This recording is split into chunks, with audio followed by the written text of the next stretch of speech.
My dad retired in Coronado when I was in 6th grade, and I finished high school there. I did not really study art. I did like 2 pieces senior year in Laura Hill's class.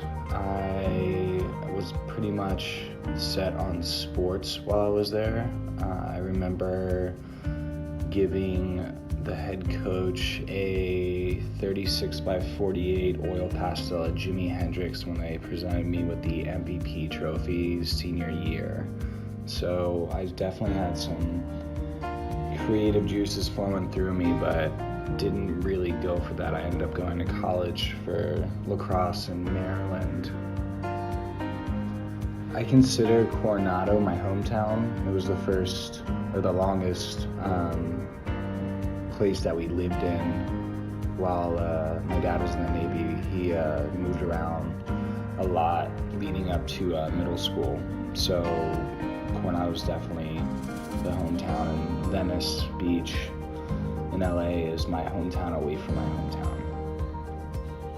My mom was my preschool art teacher, and both my mom and my grandfather were big into art, so I was creating at a very young age. It's funny, when I come home now, I'll have a few pieces that are framed from my preschool days.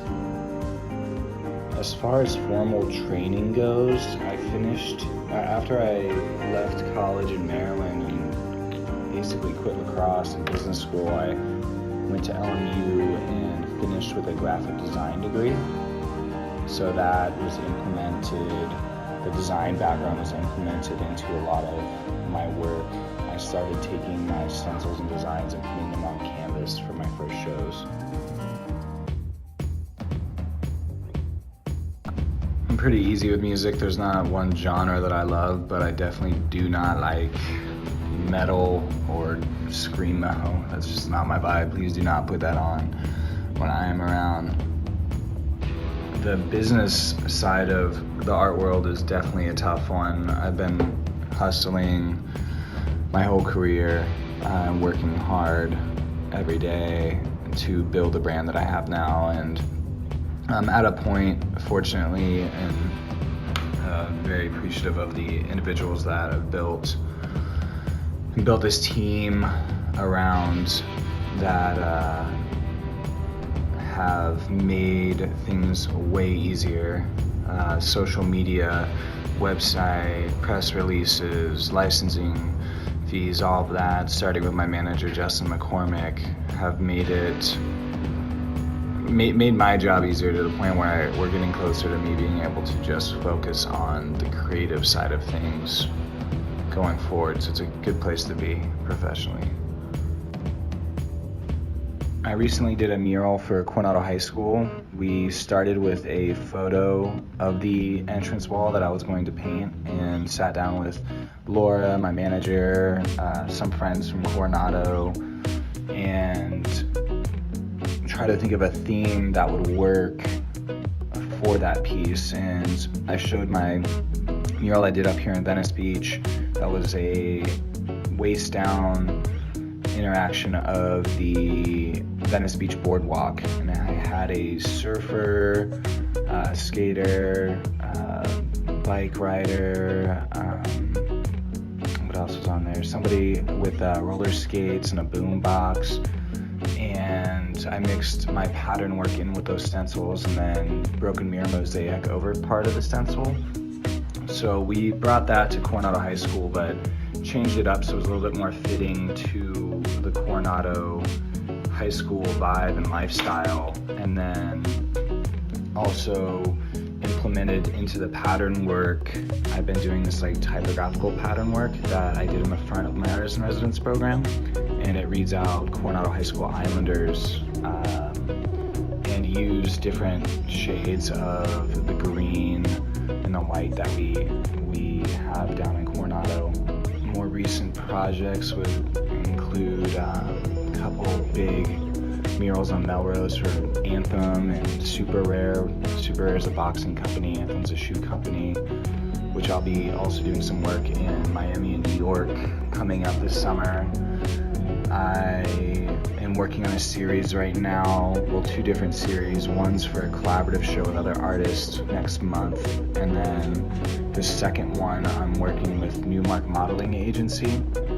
I've worked with a lot of models throughout my career, and I just realized it was really impersonal. I was doing the photo shoot and just taking those images and kind of doing my own thing and painting the pieces, and I wanted to personalize this a little more. So I bring the model in, we talk shop, figure out a little bit more about them, what kind of image they want to portray. They basically direct the photo shoot themselves. I just take the pictures, and then we go through the whole process together. We design the whole stencil together. We go get it printed, we get the canvas, whatever colors they want to implement into the piece, we do that. They collaborate with me on every pattern that's incorporated into the piece. It's really cool because it builds a story and brings them onto something that they haven't done before, or myself, and collaborations are great. You learn so much about yourself, and you grow as an artist and just a creative, open-minded person when doing that. And these pieces have a lot of symbolism that will be revealed later.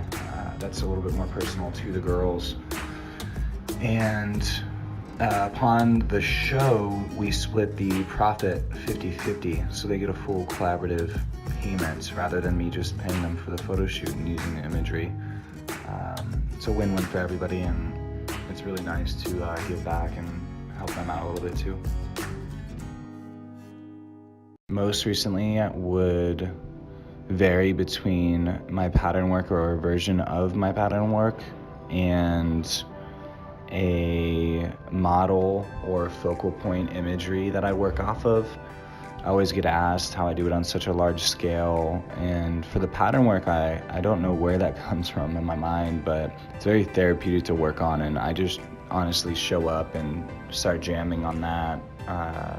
That's the easier or more relaxed of the two. If we have a model that we're using or working with, I will set up a photo shoot that I'll either shoot myself or bring on some friends that are photographers to shoot, and we will then take those images through Photoshop and Illustrator, create a nice stencil, get the scale of the canvas or the wall that I'm painting, and then have that stencil printed. And if it's a very large scale, it usually consists of like 20-something stencils that we have to piece together, and we put up with a matte medium, acrylic matte medium that is. It's basically a clear acrylic finish that holds in the color really well. I have murals in Venice that have been up for like 5 years now, and the color hasn't even faded. But once that stencil's up, I'll just work off of that as my focal point, and then start adding pattern work, colors, some kind of geometric shapes, and more recently I've been adding a lot of broken mirror mosaic to my work. I honestly don't ever really find myself with a lack of inspiration. I usually wake up with some concepts or have a few ideas ready to go. I think that's because mostly though I read a lot of books that are based off of artists that influence my work or I'm inspired by or respect. I also go to a lot of art shows with my friends and artists that I've been looking forward to meeting or seeing their work in person. I surround myself with individuals that are creative as well. So there's always that creative inspiration is always there, and we're always talking about it. It's always fresh. Yeah, it's really hard for me to not be inspired, at least at this phase of my life. I try to work whenever I'm inspired. I just left my artist in residence program in downtown LA and moved back to Venice, and I got a studio close but just far enough that I have to go to by the beach, and definitely most inspired here. But whenever I feel that creative energy going through me, I like to get over here and start working on something. There's so many projects going on, it's kind of hard to turn it off. I recently did a little getaway to Big Bear, and made the mistake of bringing my sketchbook, so the whole time I was just filling out this sketchbook and thinking of concepts. So it's kind of hard to shut off. I don't think that's a bad thing, but we'll definitely need to get some time away from the creative work, I guess. But if you're doing what you love, I mean, it's kind of hard to take that space or that break.